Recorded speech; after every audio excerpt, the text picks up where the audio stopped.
कभी कभी सुनाता हूं मैं कथाओं में कि जब राम जी रावण को मार करके लौट करके आए तो जनक जी ने पत्र लिखा, पत्र लिख करके भेजा। राम जी अपनी सभा में बैठे थे, सारी वानर सेना बैठी थी। जामवंत जी बोले, भगवान आपकी ससुराल से पत्र आया है। राम जी बोले, पढ़ के सुनाओ, क्या भेजा है ससुर जी ने लिख के। तो उसमें जनक जी ने लिखा था, हमको बड़ी प्रसन्नता है कि आप सकुशल वापस आ गए हैं। 14 वर्ष बड़ा श्रम आपने सहा होगा, आपने लंका पर विजय प्राप्त की, उसकी भूरी भूरी आपको शुभकामनाएं आदि सब लिखी थी। और फिर नीचे लिखा था, जनकपुर वासियों की बड़ी इच्छा है कि 14 वर्ष तो हो ही गए हैं, आपको बन गए, और ब्याह के बाद भी लाली जानकी और आपका यहाँ आगमन हुआ नहीं है। हमारी प्रार्थना है कि आप चारों पहुना मतलब जमाई राजा, चारों बहुओं के साथ और अपनी समस्त वानर सेना के साथ कुछ दिन आराम करने के लिए जनकपुर आ जाइए, हम आपकी सेवा करेंगे।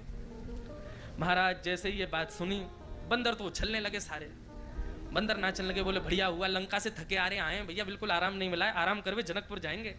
और हमारे ठाकुर जी जमाई हैं तो हम ठाकुर जी के चेला, हम भी जमाई हुए जनकपुर के, हमारी भी खूब खातिरदारी होगी। जामवंत जी ने जब पत्र सुनाया तो राम जी बोले, देखो हम जनकपुर जाएंगे, चारों भाई जाएंगे, हमारी पत्नियां भी जाएंगी, और 2-4 लोग हनुमान जी, जामवंत जी आदि कुछ श्रेष्ठ बानर संग चल देंगे, बाकी पूरी बानर सेना को हम नहीं लेके जाएंगे। बानर सब रोने लगे, क्यों, हमको क्यों नहीं ले जाओगे? बोले, भैया हमारी ससुराल है, ससुराल में नाक बचाने जाया जाता, कटवाने नहीं। तुम लोग तो किसी से भी छीन के खा जाते हो, किसी पे भी चढ़ जाते हो, किसी के भी घर में घुस जाते हो, कहीं भी कुछ भी कर देते हो, और वो हमारी ससुराल है, वहां कहीं अगर तुमने कुछ ऐसा अनुचित कृत्य किया, हमारी तो नाक ही कट जाएगी। बानर सब बोले, ठीक है राम जी, जब मरने थे, प्राण त्याग करना था तो हमको आगे खड़ा कर दिया, और जब मालपुआ मिलने वाले तो बानर यहीं रहो, ठीक है कोई बात नहीं, देख लिया। बानर बड़े उदास हो गए, लेकिन राम जी तो लीला कर रहे थे। सब बानरों ने अतिवृद्ध जामवंत जी को घेर लिया, बोले, सुनो, हमको जनकपुर लेके चलो, हम भी मालपुआ खाएंगे, हम भी अपनी सेवा करवाएंगे वहां पे। जामवंत जी बोले, तुम्हारी आदतों की वजह से नहीं ले जा रहे हैं, तुम बन के बन उजाड़ देते हो, किसी मैदान में घुस जाओ उसको तहस नहस कर देते हो, किसी की भी सामग्री उठा के भाग जाते हो, ये सब तुम्हारा स्वभाव है, इसलिए बेचारे मना कर रहे हैं राम जी। बानर बोले, हम बिल्कुल सुधरे सुधरे जाएंगे, आप हमको ले चलो बस।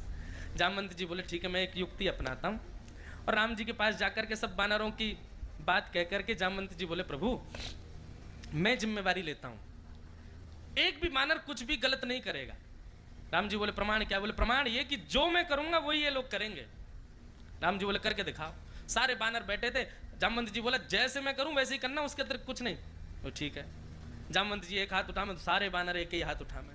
जामवंत जी नीचे देखें, सारे बानर नीचे देखें। जामवंत जी उछलें तो सारे बानर उछलें, जामवंत जी बैठ जाएं तो सब बैठ जाएं। राम जी बोले, देख लो, अगर ऐसे चलोगे तो हम ले चलेंगे, नहीं तो हम नहीं ले जाएंगे। बानर बोले, हम बिल्कुल ऐसे ही चलेंगे, हम तो महाराज सांस छोड़ेंगे लेंगे भी तभी जब जामवंत जी लेंगे, हम इतना वचन दे रहे हैं आपको। राम जी बोले, तो ठीक है फिर चलो।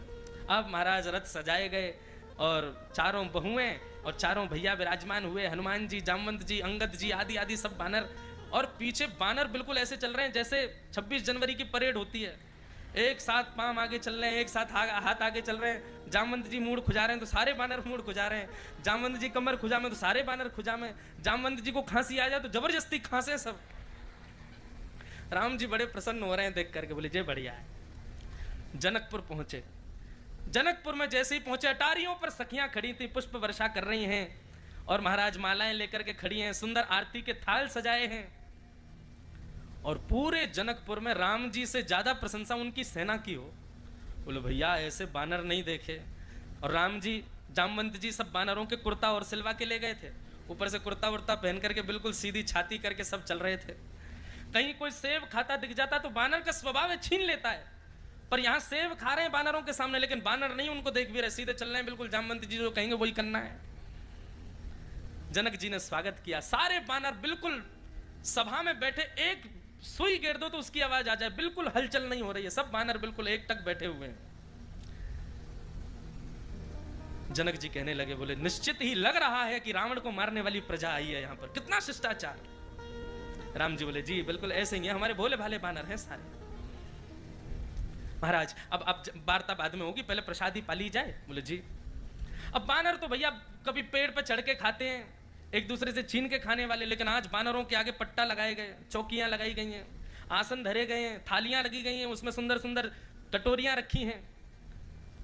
अब एक एक सामग्री आ रही है, कढ़ी आवे, दाल आवे, सब्जी आवे, पूड़ी आवे, गुलाब जामुन आवे, रसगुल्ला आवे, लेकिन बानर थाली की ओर नहीं देख रहे, सब जामवंत जी की ओर देख रहे हैं। बोले ये जो करेंगे वही करना है।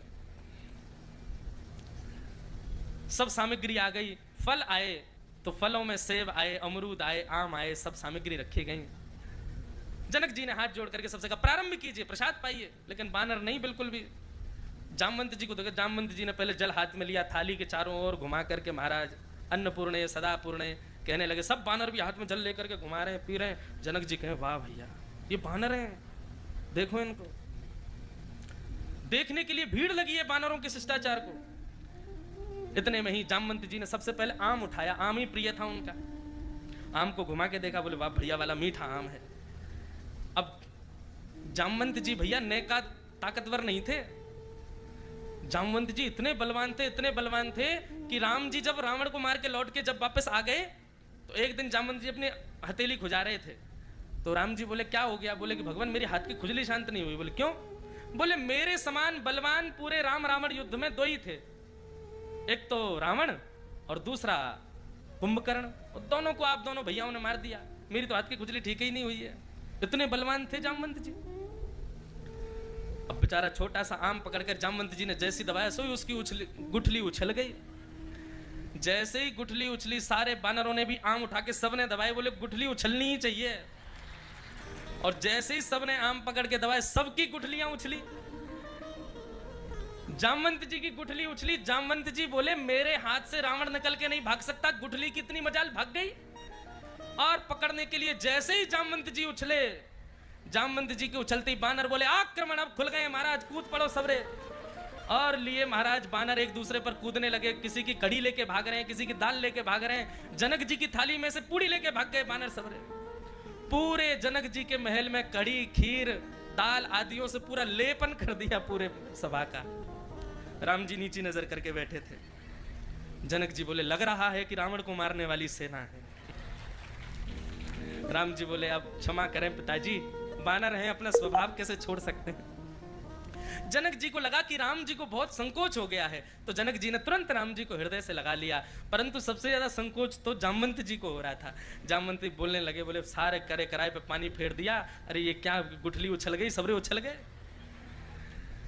तब राम जी को बड़ी मंदी नजरों से जामवंत जी ने देखा क्षमा मांगते हुए। लेकिन जब राम जी को देखा तो राम जी जनक जी के हृदय से लगे हुए थे और जनक जी के नेत्रों से आंसू गिर रहे थे। वो दृश्य देख करके जामवंत जी के चित्त में आया कि ऐसा सौभाग्य मुझे कब मिलेगा कि मेरे भी जमाई राम जी जैसे हों और मैं अपने चित्त से उनको लगा करके प्रेमाश्रु बहाऊं। ये हृदय का भाव जैसे ही प्रकट हुआ, अंदर से आत्मग्लानि हो रही थी कि मेरी वजह से सब बिगड़ गया। राम जी जामवंत जी के चित्त की बात समझ गए, तुरंत आसन से उठ करके आए और जामवंत जी से बोले हम आपके चित्त की बात समझ गए हैं, आप आत्मग्लानि मत करो, हम आपसे बहुत प्रसन्न हैं और आपको वचन देते हैं आपके हृदय का मनोभाव हम द्वापर युग में पूर्ण करेंगे। और आज उसी द्वापर युग में द्वारिकाधीश कृष्ण पधारे और जामवंत जी की पुत्री जामवती के साथ में विवाह किया। बोलो जामवती रमण भगवान की।